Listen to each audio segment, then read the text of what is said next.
like the sun, if you look at the sun, he's in all our Vedas, he's the symbol of wisdom, no? Surya Bhagwan is the Vedic deity of wisdom.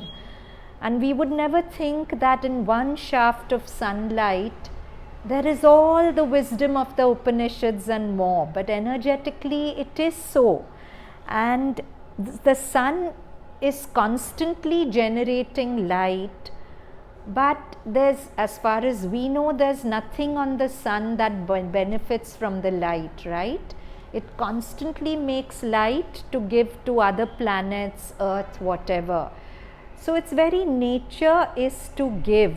And as Mother says, only those who want to take are unhappy. Those who are in a state of constantly wanting to give, they'll never be unhappy. Therefore, the sun is always bright. So much to learn from the sun. I mean, we are being foolish if we think that the sun is just non-living ball of light. Nothing in the universe is non-living. If you look at the earth, when that part of the earth which turns away from the sun has night, but when it comes back to face the sun doesn't reject it that you turned away from me, right? The next day the sun will happily light it up and bring it day again. But we are so small, we keep holding grudges. You turned away from me, you affronted me, because my ego wants you to be in a certain way with me. I want you to be a puppet. Each ego wants people in their lives to be puppets who will be exactly how they want them to be. And the moment the puppet changes, becomes something different, then my whole feeling towards the person changes, isn't it? So I don't have the heart of the sun. Whether you turn away from me in the night of your being, whether you turn towards me in the day of your being, every time you come back, I'm going to only shine.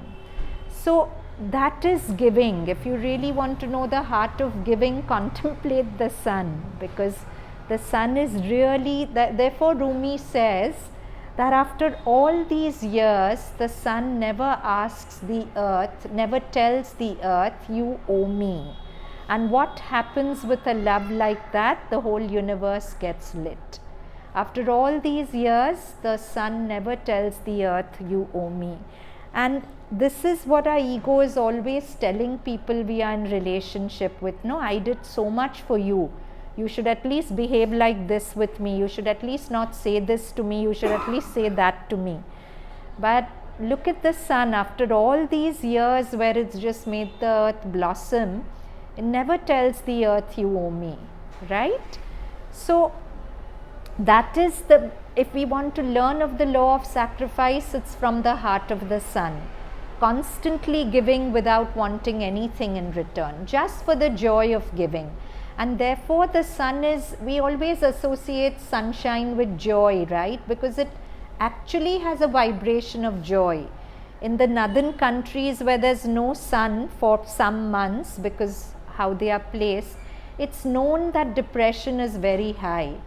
Because the sun brings joy, it has that vibration. In fact, people who are depressed, now even doctors are telling them sit half an hour in the sunlight, and it does something magical to you.